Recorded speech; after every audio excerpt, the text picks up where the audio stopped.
அம்மா எங்கடா பெரிய தங்கம்? அம்மா அவரு லாக்அப்ல தான் இருக்காரு. அண்ணனை பிடிச்சு ஜெயில போடுற அளவுக்கு சாருக்கு தைரியம் வந்துருச்சோ?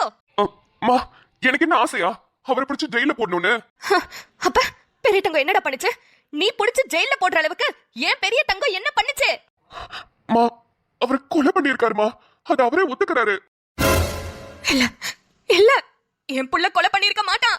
ஐயோ அது எனக்கு தெரியுமா, கண்டிப்பா அவரு கொலை பண்ணிருக்க மாட்டாரு. அதுக்குதான் நானும் விசாரிச்சுட்டு இருக்கேன். அவரு உண்மைய சொல்ல மாட்டேங்கிறாருமா.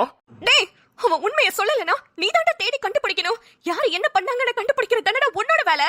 அதை விட்டுட்டு என் பெரிய தங்கம் தப்பே பண்ணிருக்காது, அதை பிடிச்சு ஜெயில போட்டுட்டேடா பாவி.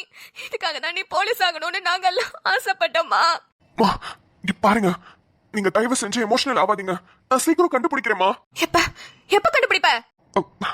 சீக்கிரம் கண்டுபிடிச்சேனம்மா. நாளைக்கு அவர் கோர்ட்ல வர ப்ரொடியூஸ் பண்ணணும். இது ஒரு கொலை கேஸ்ன்றதுனால கோர்ட்ல நாளைக்கு ப்ரொடியூஸ் பண்ண சொல்லிட்டாங்கம்மா.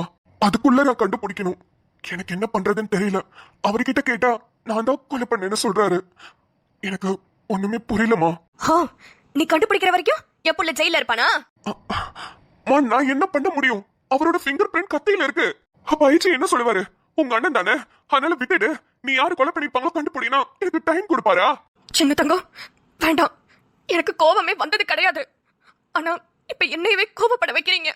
என் பெரிய தங்கம் இப்ப இங்க வந்தாகணும். நானும் முயற்சி பண்ணிட்டு தான் இருக்கேன். எனக்கு ஒன்னும் ஆசை இல்ல அவரை கொண்டு போய் ஜெயில போடணும்னு. ஆனா எனக்கு என்ன பண்றதுன்னு தெரியலமா. யாரு என்னன்னு நான் கண்டுபிடிக்க டைம் வேணும்ல. ஏண்டா என் பெரிய தங்கம் யாரடா கொலை பண்ணுச்சு? சக்திவேல்னு ஒருத்தரை கொன்னுட்டதா சொல்றாங்கம்மா. அவரு இறந்துட்டாரு. அவரு போஸ்ட்மார்ட்டம் பண்ணப்பதான் கட்டியில வச்சு குத்தி இருக்காங்கன்னு தெரிய வந்துச்சு. எது சக்திவேலா?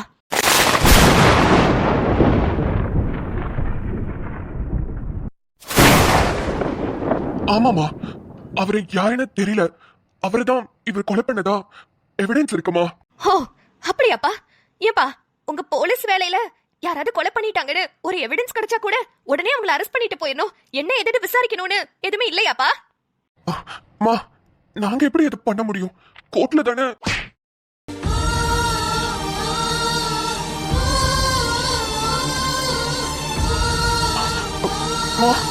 நீ பிறந்ததுல இருந்து இதான் முத வாட்டி என்கிட்ட அட்டி வாங்குற இல்ல? எப்ப நீ வீடேறி வந்து என் பெரிய தங்கம் கையில விளங்க மாட்டி அவனை ஜீப்ல கொண்டு போய் ஜெயில போட்டியோ அப்பவே உன்னை வெட்டி போட்டுக்கணும். அது அம்மா. கூப்பிடாத, என்ன அம்மானு உன் வாயால கூப்பிடாத. இங்க பாரு, நீ என்ன பண்ணுவ ஏது பண்ணுவன்னு எனக்கு தெரியாது. என் பெரிய தங்கம் இன்னைக்கு ராத்திரிக்குள்ள வீட்டுக்கு வந்தாகணும். அம்மா அப்படி வர முடியாது. வரணும்டா. நான் எங்க வேணாலும் அடிச்சு சத்தியம் பண்ணி சொல்லுவேன், என் பிள்ளை தப்பு பண்ணிருக்க மாட்டான். நான் அவன் அப்படி வளர்க்கல. அவன் யாரு உயிரையும் எடுத்திருக்க மாட்டான். ஏன்டா புரிஞ்சுக்க மாட்டேங்கிற? அம்மா அம்மா எனக்கும் புரியுது. ஆனா நான் என்ன பண்ணிட்டோம்? போ, இப்பவே போ. போய் யாரு கொலை பண்ணாங்கன்னு தேடி கண்டுபிடி. அதானடா உன் வேலை, அத போய் பண்ணுடா. சரிம்மா. இன்னைக்கு நைட்டுக்குள்ள என் பிள்ளைய நீ கூட்டிட்டு வந்து உடல நீ வீட்டுக்கு வந்துடாத, அவ்வளவுதான் சொல்லிட்டேன்.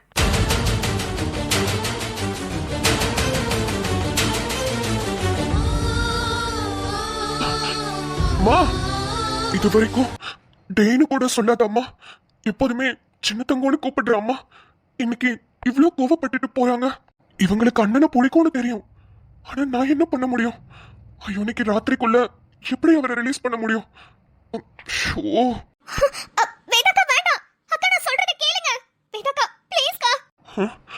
என்னாச்சு? ஒரு நிமிஷம். ஐயோ, யாராவது வாங்களே. ஆதி வரேன்.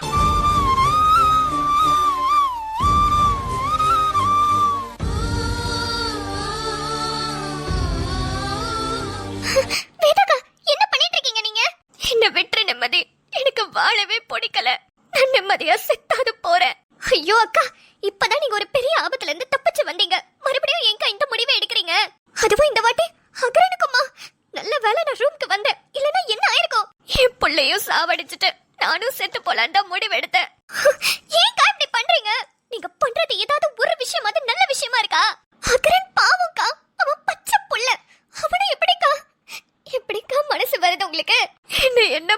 சொல்றேன் நிம்மதி. இங்க நடக்கிறதெல்லாம் பாரு, நீயே பாரு. எனக்கு எவ்வளவு கஷ்டமா இருக்கு தெரியுமா? என்னாச்சு? எதுக்கு நிம்மதி கத்துன? அது வந்துட்டியா? அப்பா, இப்பாருடா வேதாக்காவ கத்தி எடுத்து அகரணியை குத்திட்டு அவங்களும் செத்து போறேன்னு சொல்லிட்டு இருக்காங்க. என்னது? பேசாம அந்த கத்தி எடுத்து என்கிட்ட கொடுங்க. உங்க எல்லாரையும் வெட்டிட்டு நானும் செத்து போறேன். டேய், நீ என்ன அப்படி பேசுற? பின்ன என்னடி பண்ண சொல்ற? ஏற்கனவே இங்க என்ன பிரச்சனை நடக்குதுன்னு தெரியாம நான் மண்டை குழம்பி போய் சுத்திட்டு இருக்கேன். இதுல ஆளாளுக்கு வந்து அவங்க வேலையை காமிச்சிட்டு இருக்கீங்களா? இங்க பாருங்க, யாராவது ஏதாவது கிறுக்குத்தனமா பண்ணிட்டு இருந்தீங்க அப்புறம் நான் யாருன்னு காட்ட வேண்டிய நேரம் வந்துடும் சொல்லிட்டேன். நானே இங்க என்ன பண்றதுன்னு மண்டை குழம்பி போய் உட்கார்ந்திருக்கேன். இதுல நீங்க வேற உங்க இஷ்டத்துக்கு ஏதாவது பண்ணிட்டு இருக்காதீங்க. என்னப்பா பண்ண சொல்ற? என்ன நான் பார்த்ததுக்கெல்லாம் நான் இந்நேரம் உயிரோடவே இருந்திருக்க கூடாது தெரியுமா? ஏங்க, என்ன மட்டும் என்ன பண்ண சொல்றீங்க? ஐஜி கிட்ட இருந்து பிரஷர், கொலை பண்ணவனை கண்டுபிடிக்க சொல்லி என் உயிரை வாங்குறானுங்க. அதுல கரெக்டா அண்ணனோட ஃபிங்கர் பிரிண்ட் வேற இருக்கு. அது அப்படியே டைரக்டா மேட்ச் ஆகுதுங்க. வேற யாரும் சொல்லி நான் கூட நம்பி இருக்க மாட்டேன். நானே நேர்லயே பார்த்தேன். இவர் மட்டும் என்ன சும்மாவா? யாரையோ காப்பாத்துறதுக்காக நான் தான் கொலை பண்ணேன்னு வேற சொல்றாரு. என்ன பண்ண சொல்றீங்க? உங்க அண்ணன் அப்படி பண்ணிருக்க மாட்டாருப்பா. எங்க அண்ணன் அப்படி பண்ணிருக்க மாட்டாருன்னு எனக்கே தெரியும். ஆனா எந்த க்ளூமே இல்லாம நான் எப்படி யாரு கொலை பண்ணாங்கன்னு கண்டுபிடிக்க முடியும்? அவரு வாயை திறந்து ஒண்ணுமே சொல்ல மாட்டேங்கிறாரு. ஐயோ, அந்த மனுஷன் அப்படி என்னதான் பண்றாரு? ஒரே நல்ல திடீர்னு எத்தனை விஷயம் தெரியுமா? நான் என்னதான் பண்ணுவேன் பச்சை புள்ளைய வச்சுக்கிட்டு? ஒரே நல்ல திடீர்னா காலையில என்னடானா அந்த மனுஷன் ஹாஸ்பிட்டல்ல வேற ஒரு பொண்ணோட இருந்தாரு. அதை கேட்டுட்டு இருக்கும்போது சாயங்காலம் ஆதி வந்து அவரை அரெஸ்ட் பண்ணிட்டு போறான். ஒரே நல்ல இவ்வளவு விஷயத்தை நான் எப்படி தாங்குவேன்? எனக்கு உயிரோட இருக்கவே பிடிக்கல நிம்மதி. என்னை விட்டுடு, என் புள்ளையும் நானும் செத்து போறோம்.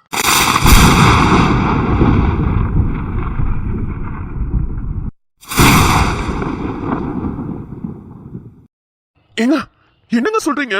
காலையில அண்ணன் ஹாஸ்பிட்டல்ல வேற ஒரு பொண்ணோட பாத்தீங்களா? ஆமா ஆதி, வேற ஒரு பொண்ணோட பார்த்தேன். அதத்தான் வந்து அவர்கிட்ட சட்டைய பிடிச்சு கேட்டுக்கிட்டு இருந்த. அதுக்குள்ளதான் நீ வேகமா வந்து அவரை கொலை பண்ணிட்டாருன்னு சொல்லி அவரை அரெஸ்ட் பண்ணிட்டு போயிட்ட.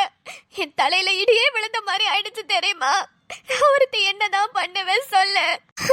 அக்கா, என்னக்கா சொல்றீங்க? அதனாலதான் நீங்க அண்ணன் சட்டைய பிடிச்சு சண்டை போட்டுட்டு இருந்தீங்களா? ஆமா நிம்மதி. ஐயோ அக்கா, நீங்க தப்பா கூட பாத்துருக்கலாம்ல. அவரு வேற தெரிஞ்ச பொண்ணு கூட ஹாஸ்பிட்டலுக்கு கூட்டிட்டு வந்திருக்கலாம்ல. நானும் அப்படிதான் நிம்மதி ஆரம்பத்துல நினைச்சேன். அதுக்கப்புறம் தான் உள்ள அந்த டாக்டர் கிட்ட போய் கேட்டேன். அந்த டாக்டர் தான் சொன்னாங்க. என்னன்னு சொன்னாங்க? அவரு கூட நான் பார்த்த பொண்ணு மாசமா இருந்துச்சு. அவங்க செக்கப்க்கு தான் வந்திருந்தாங்க. அப்பதான் நான் அவங்கள பார்த்தேன். அவங்க வெளியே போனதுக்கு அப்புறமா டாக்டர் கிட்ட போய் கேட்டேன்.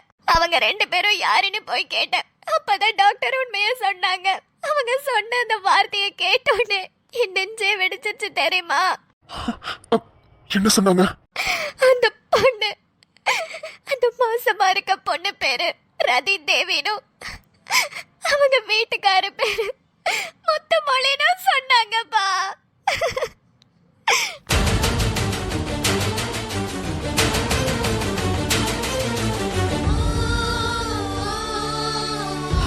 என்னங்க சொல்றீங்க? ஆமா, அதத்தான் உங்க அண்ணன் கிட்ட வந்து வாசல்ல கேட்டுட்டு இருந்தேன். அதுக்குள்ளதான் நீ வந்துட்ட. அண்ணன் என்ன சொன்னாரு? அவரு, நீ பார்த்ததெல்லாம் உண்மைதான், நான் எல்லாத்தையும் தெளிவா உன்கிட்ட சொல்றேன்னு சொல்லிட்டு இருக்கும் போதுதான் நீ வந்த. உங்ககிட்ட வேற எதுவுமே சொல்லலையா? இல்லப்பா, எதுவுமே சொல்லல. நீங்க என்ன புதுசா ஒண்ணு சொல்றீங்க? ஐயோ, எனக்கு தலைய பிடிக்கிற மாதிரி இருக்கு. சரி, நீங்க பாத்தேன்னு சொன்னீங்கல்ல ஹாஸ்பிட்டல்ல, அந்த பொண்ணு எப்படி இருந்தாங்க? அதெல்லாம் நான் பார்க்கலையே. எனக்கு இவரை ஒரு பொண்ணோட பார்த்தோன்னே எனக்கு அங்கேயே ஒரு மாதிரி ஆயிடுச்சு.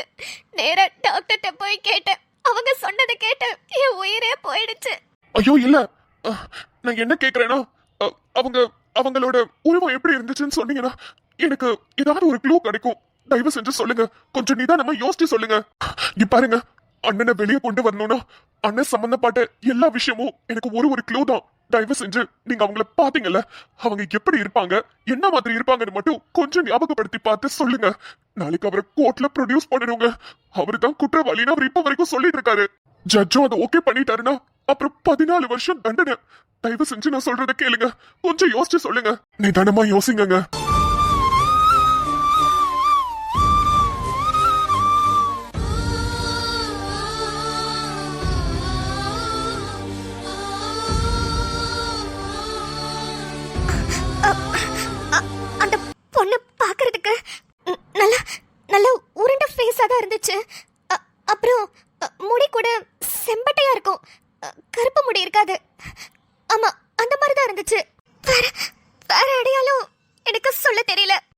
உருண்ட ஃபேஸ், செம்பட்டையான முடி, அ, மாசமா இருக்காங்கன்னு வேற சொல்றாங்க.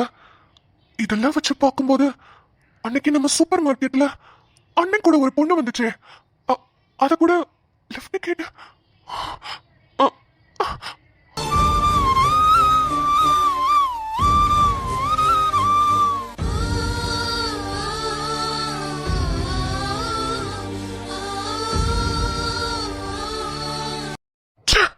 நல்லா ஏமாத்திட்டாரு அன்னைக்கு.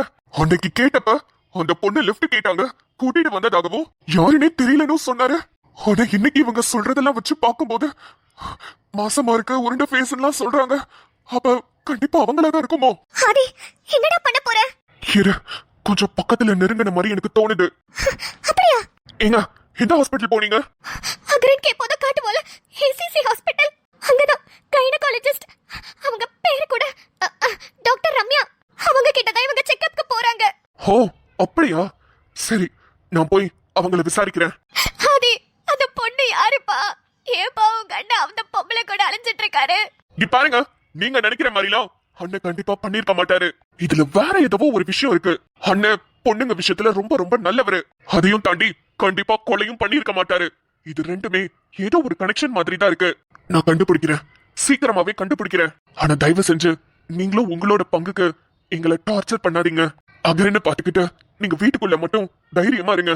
என்ன உண்மை என்ன ஏதுன்னு கண்டுபிடிச்சு அண்ணனை வீட்டுக்கு கூட்டிட்டு வர வேண்டியது என்னோட பொறுப்பு. சரிப்பா. சார் பாத்துக்கோ. சரிடா. அப்புறம் அம்மாவும் கொஞ்சம் கஷ்டத்துல இருக்காங்க, அவங்களையும் கொஞ்சம் பாத்துக்கோ.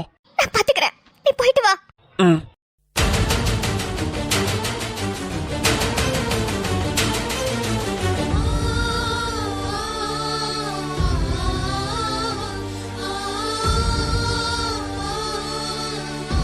மிஸ்ஸஸ் ரதி தேவி, பாத்தீங்களா? உங்களுக்கு ப்ரீமெச்சூர் பேபி தான், அதாவது குறை மாசத்திலேயே பிறந்த குழந்தை தான். ஆபரேஷன் பண்ணி தான் எடுத்திருக்கோம். இருந்தாலும் பேபி நல்லா ஹெல்த்தியாவே இருக்காங்க. எல்லாம் செக் பண்ணியாச்சு. டாக்டர், ரொம்ப ரொம்ப நன்றி டாக்டர். ரொம்ப பயந்துட்டே இருந்தேன். நாங்களுமே ரொம்ப பயந்துட்டு இருந்தோம் ரதி. எங்க ப்ரீமெச்சூர் பேபி எதுவுமே ஆயிடக்கூடாது, பத்திரமா வெளியே வரணும்னு. பரவாயில்ல, நீங்க ஆசைப்பட்ட மாதிரி உங்களோட பெண் குழந்தை. ரொம்ப தேங்க்ஸ் டாக்டர். பரவாயில்லம்மா. ஆமா, எங்க மிஸ்டர் முத்துமொழியை காணோம்? இல்ல, அவருக்கு ஃபோன் பண்ண, ஃபோன் ஸ்விட்ச் ஆஃப்ல இருக்கு.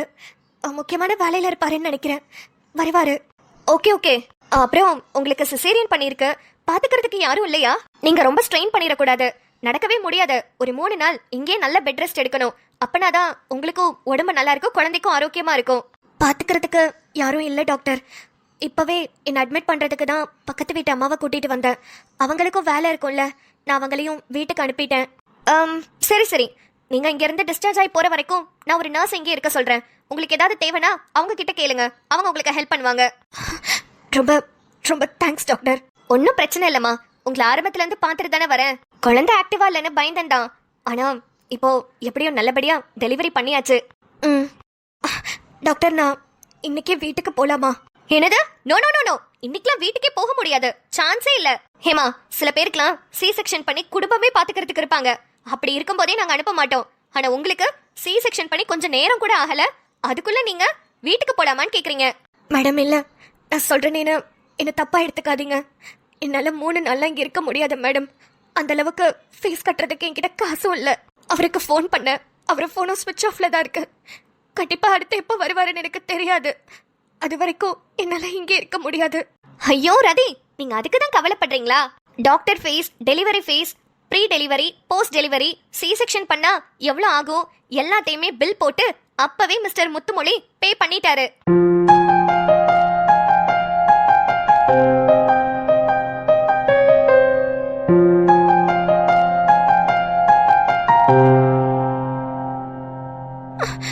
என்ன சொல்றீங்க டாக்டர்? ஆமா, எல்லா பில்ஸும் ரெடியா தான் இருக்கு. அவரை எல்லாத்தையுமே முன்னாடியே பக்காவா ரெடி பண்ணி ஹாஸ்பிட்டல்ல கட்டிட்டாருமா. என்னைக்கு வேணும்னாலும் ரதிக்கு வழி வரலாம், அந்த டைம் நான் அவ பக்கத்துல இல்லாம கூட இருக்கலாம்.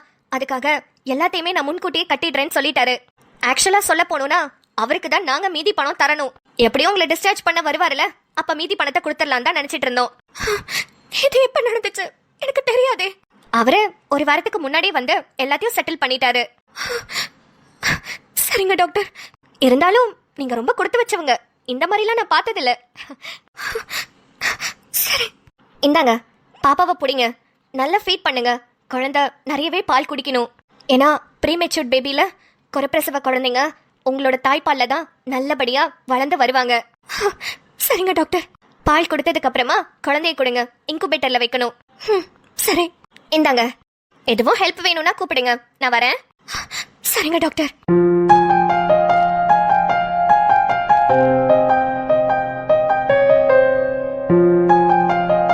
செல்லம், என்கிட்ட நல்லபடியா வந்து சேர்ந்துட்டல, இதுவே எனக்கு போதும்டா.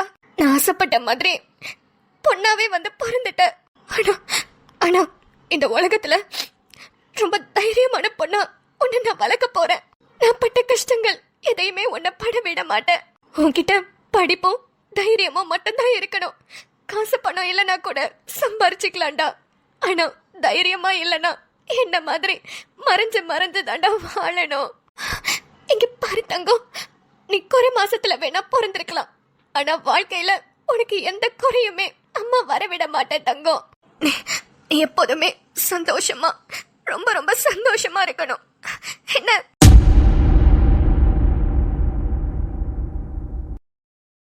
டடான்! ஹலோ மக்களே, வீடியோ பார்த்து நல்லா என்ஜாய் பண்ணீங்களா? ஒரு வழியா வேதா ஆதி கிட்ட எல்லாம் உண்மையும் சொல்லியாச்சு. ஆதி என்ன நல்லா கண்டுபிடிக்க போறாருன்றதெல்லாம் பொறுத்திருந்து பார்க்கலாம். ஆதியோட அம்மா ஆதி கிட்ட ரொம்ப கடுமையாவே நடந்துக்கிட்டாங்க. இருந்தாலும் ஃபர்ஸ்ட் பையன் மேலயும் பாசம் இருக்கும் தானே. அப்புறம் இங்க நம்ம ரதிக்கு குட்டி ரதி அழகா பிறந்தாச்சு. ரதியோட வார்த்தைகள் ரொம்ப ரொம்ப உண்மை. இந்த ஜெனரேஷன்ல பொம்பளை பிள்ளைங்கள படிப்பும் தைரியமும் சொல்லி கொடுத்து தான் வளர்க்கணும். அப்படி என்ன ரதி நிறைய விஷயங்கள் ஃபேஸ் பண்ணிருக்காங்கன்றதெல்லாம் அடுத்தடுத்த எபிசோட்ஸ்ல பொறுத்திருந்து பார்க்கலாம். உங்களுக்கு ஏதாவது கமெண்ட்ஸ் சொல்லணும்னா மறக்காம உங்களோட கருத்துக்களை பதிவிடுங்க. அப்புறம் உங்க எல்லாருக்கும் இனிய தமிழ் புத்தாண்டு நல்வாழ்த்துக்கள். எல்லாரும் நல்லா ஹாப்பியா என்ஜாய் பண்ணிருப்பீங்கன்னு நினைக்கிறேன். இங்கேயும் அப்படிதாங்க, காலையில இருந்து செம்ம வேலை. நம்ம வீட்ல இன்னைக்கு ஸ்பெஷல் சாம்பார், மாங்காய் பச்சடி, வடை, பருப்பு பாயாசம், அப்பளம், மாங்காய் தொக்கு கூட வச்சுக்கிட்டோம். அப்புறம் நீங்க எல்லாரும் என்ன சமைச்சீங்க, என்ன சாப்பிட்டீங்கன்றத மறக்காம கமெண்ட்ஸ் சொல்லுங்க. நீங்களும் அதே தானே சமைச்சிருப்பீங்க? கண்டிப்பா கமெண்ட்ஸ் சொல்லுங்க, நானும் தெரிஞ்சுக்கிறேன். ஓகே மக்களே, நாளை வீடியோவில் சந்திப்போம். பாய்.